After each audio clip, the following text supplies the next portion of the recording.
Hello, I'm Natasha Hussain, and this is Newsfeed, your dose of what people are talking about online. The International Court of Justice wrapped up hearings into the legality of Israel's practices in the occupied Palestinian territories on Monday.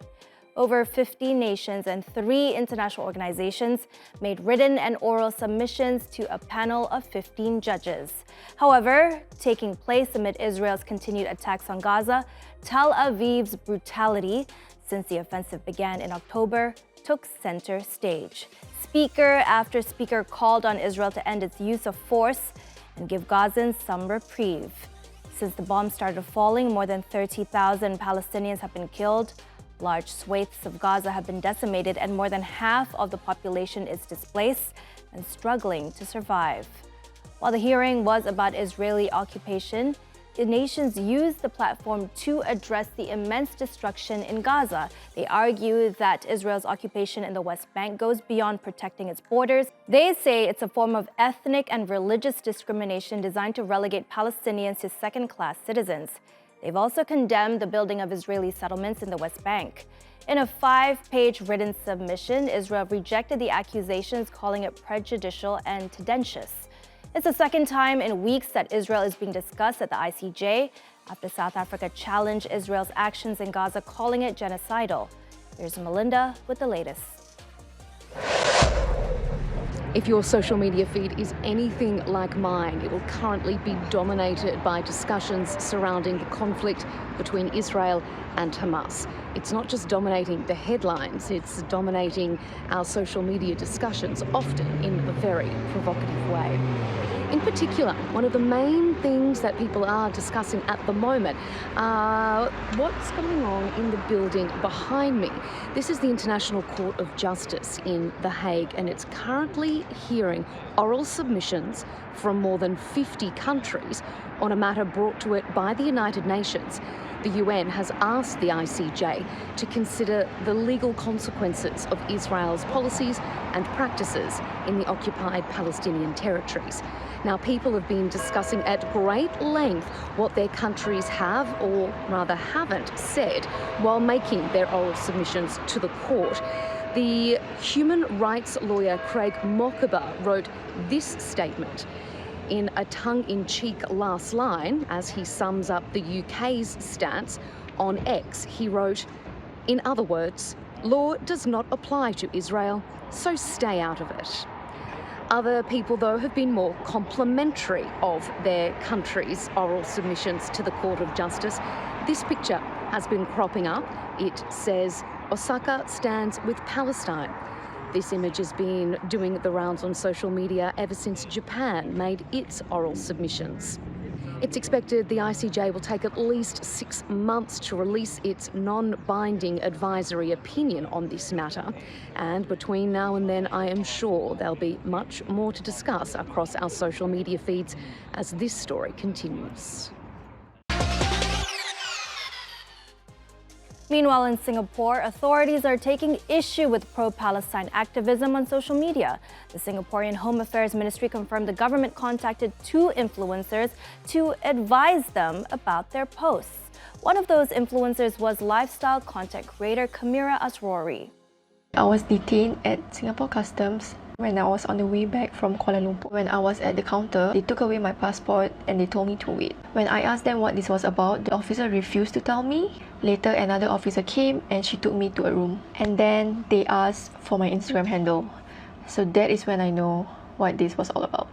Officer asked if I've been posting about the Israel-Hamas conflict. I really hate it when they use this term. Of course, I said yes. Anyway, long story short, another officer came in to tell me what the main issue was, which was the posting I did when I went to a protest in Japan. He said the posting encourages Singaporeans to protest overseas and it may jeopardize their safety. Girl. These were the pictures that were flagged as dangerous by the Singaporean government. While the concern over Kamira's post seemed to wane after her chat with officials, that wasn't her only run-in with the authorities. She and other activists were called in for a voluntary police interview for organizing the Letters for Palestine protests earlier this month. The event was a peaceful walk to the Prime Minister's residence to deliver letters urging the PM to take action on Gaza. Another influencer, Dalia Muhammad, also responded to Kamira's post, saying she too had an advisory session over her post, sharing links to fundraisers for Palestine.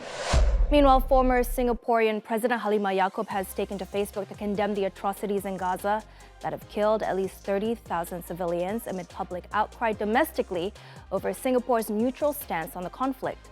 Halimah listed anecdotes of Israeli soldiers reveling amid the destruction and proud public declarations of Israeli grandmothers and mothers that they would not allow aid to reach those in need, which include many children. She also criticized the international community in their failed ceasefire efforts, adding that the consensus built after the horrors of World War II to protect the innocents during wars has been severely compromised.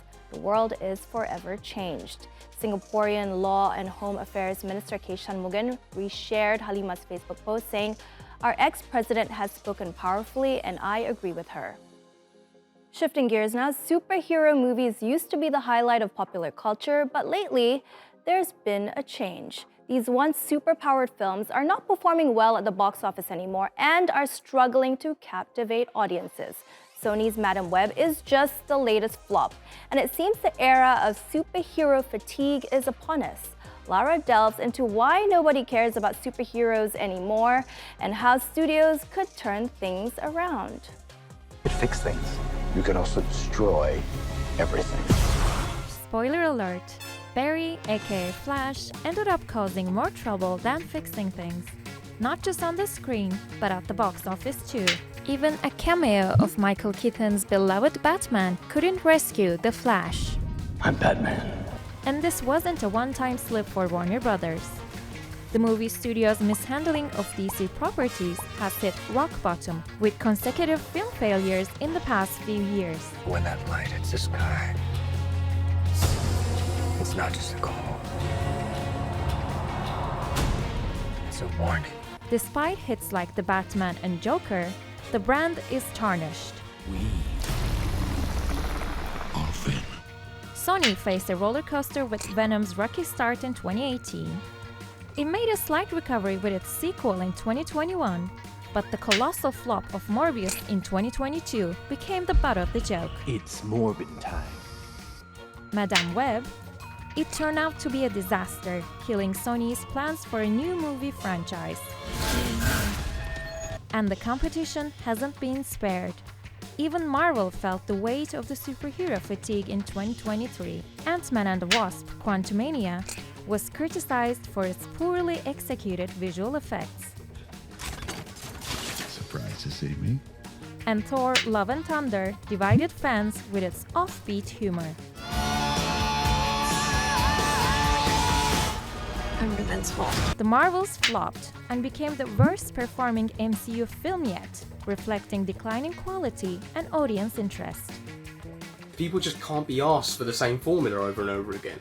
Superhero films have become so samey, the same beats every single film basically now. You want layers, you want characters you don't know if you should root for because they're kind of weird, bad people. That was a prime example of Tony Stark, prime example of Logan in X-Men. That was what they were doing right early on, and they haven't done it since. Marvel Studios, in a rush of releases, diluted the MCU brand. Now, even dedicated fans find the growing prerequisite knowledge for MCU movies akin to a college course, a turnoff for casual viewers.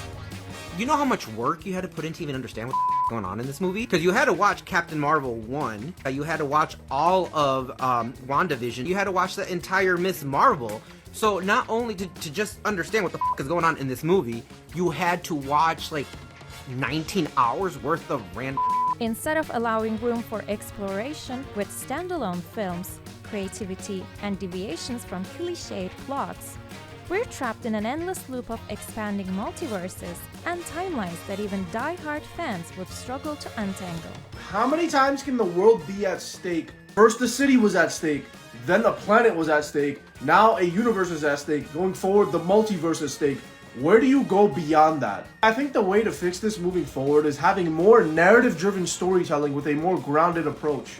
As Marvel takes a theatrical break in 2024, DC is gearing up for a reboot in 2025 with Superman Legacy. And Sony is taking one last shot at the Spider-Verse with another spin-off, Kraven the Hunter. I saw my true self. Once, superhero movies were truly super. The hero's strength endures, but now they just need fewer, yet better movies to truly match their power. Heroes. It's an old-fashioned notion, but the world can still use them. While studios may have failed to captivate audiences and critics with those movies, it seems they have a plan to cut the bad press for their next releases. And by that, I mean they intend to get rid of the press reviews. This recent tactic involves creating a little rivalry between MovieTok, that's the reviews seen on TikTok, and professional film critics. The most recent example of this was during the press tour of the Dune sequel. The film premiered in London on February 15th and is set to hit the big screen in many countries on Friday, but critics couldn't write a single word about it until last Wednesday. Meanwhile, the reviews were already pouring in on social media as the embargo for the lucky few influencers was lifted immediately after the premiere. This strategy aimed to increase social media hype for the movie, but critics are not happy. They argue it's bringing an end to arts journalism and movie criticism, as influencers don't have to adhere to the editorial standards of a newspaper and can be in it just for the bougie PR pack. And over on MovieTok, the consensus is clear. Their posts are putting a face to the reviews and giving audiences a more personal point of view. While they do admire the critics, they don't necessarily vibe with the authority that comes along with professionalism. And the hype over one of the biggest movies in the past year doesn't seem to be dying down anytime soon. The owner of the palatial home used in the hit film Saltburn says he's had to increase security as the property has been overwhelmed with influencers trying to take selfies. More than 50 trespassers have been caught on the grounds after the movie became a global phenomenon. Here's a little clip of the film to refresh your memory on what the home looks like. Come to Saltburn.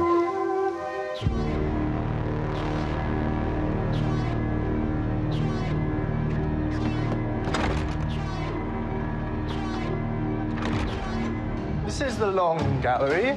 Blue room. Oh, bliss. Bliss, bliss, bliss. Lots of people get lost in Saltburn.